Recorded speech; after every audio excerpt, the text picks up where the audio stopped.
Sore, Mr. Kang Kim Siang dan rakan-rakannya, Mr. Jerry Kang, dari Kang Financial Advisor dan CC Advisory.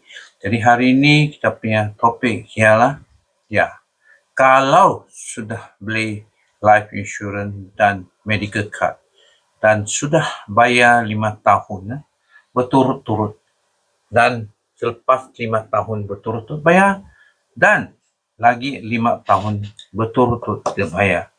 Jadi polisi macam mana? Biasanya begini, boleh kontak sama life insurance agent atau insurance company untuk cek tengok macam mana, Jadi polisi kalau saya cek dari lab, kalau polisi dari lab, jadi apa boleh buat, Situasi ini dipanggil policy lapse, dan bermakna polisi dah berhenti sebab premium tak dibayar. Jadi langkah pertama, hubungi syarikat insurans atau ejen, Jadi pergi ke telefon syarikat insurans atau ejen, dan dapat maklum balas, dan boleh reinstate, reinstate policy, Jadi apa syarat dan berapa lama tempoh grace period reinstatement masih dibuka, Cara hidupkan semula polisi reinstatement dibayangkan di kebanyakan syarikat insurans dibenarkan reinstatement dalam tempoh tertentu, biasanya 2 sampai 5 tahun. Jadi selepas lapse dengan syarat, Jadi bayar semua premium, dan 5 tahun yang tidak dibayar itu, jadi mungkin kena bayar faedah dan penalti, Jadi isi borang semula, dan syarikat boleh tanya tentang kesihatan terkini dan mungkin mau kena mau kena pergi doktor check up lah. Ini jadi kalau dah lepas tempoh reinstatement, okey, bagaimana. Jadi sampai sini saya jemput rakan-rakan saya Jerry Kang untuk melas selanjutnya. Jerry. Okey, saya cuma tambah sedikit saja. Ya.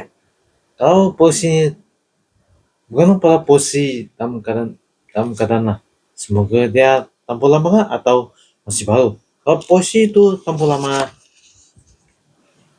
harus posisi ke insurance company boleh hidupkan semua. Kalau nak hidupkan semua terlampau susah, tak apa. Nak beri polisi yang baru, cuma agak mahal. Cuma syarat dan syaratnya saya tetap lah. Mau macam mana? Mau buat. Kalau nak beli polisi lama, kalau masih boleh hidup polisi lama, hidupkan. Kalau tak boleh, beli polisi baru. Cuma kau kena tahulah medical anda akan jadi lebih mahal. So, usia meningkat, medical anda tinggi mahal. Beli polisi baru juga harus kena sabar, syaratnya ketat. Okey. Ketiga. Okey. Polisi lama dunia sangat banyak. Kau polisi baru kau kena bayar semua. Kena tambah tunai kena buat tunai yang baru Kau polisi lama sudah tunai. Tapi dia soal mau macam mana? Satu pengajaran penting bagi kita. Kalau polisi itu tiba-tiba dia lapse, cepat-cepatlah kamu bawa tu polisi pergi insurance company. Tanya sama ada boleh hidupkan semua atau minum. Kalau boleh hidupkan semua, mesti ada minimum bayaran. Kalau tak boleh hidupkan, macam mana? Kedua, biasanya hidupkan polisi mesti mau medical anda sangat ketat. Kalau medical anda ini boleh buat. Kalau tak boleh, macam mana? Kena beli polisi baru. Masih membuat medical underwriting juga. Kena hubungi financial advisor lah untuk perkara-perkara ni. Jangan tangguh. Kalau boleh jumpa perancangan kewangan berkenaan dengan polisi-polisi, nasihat dan pandangan dari perancangan sangat penting sebab perancang kau akan berikan kau perkhidmatan yang semampu lah. Biarpun bukan perfect, dia akan audit semua keadaan kamu, buat lagi financial check, buat lagi laporan, supaya akan beri mana pos yang lebih baik jauh bayar.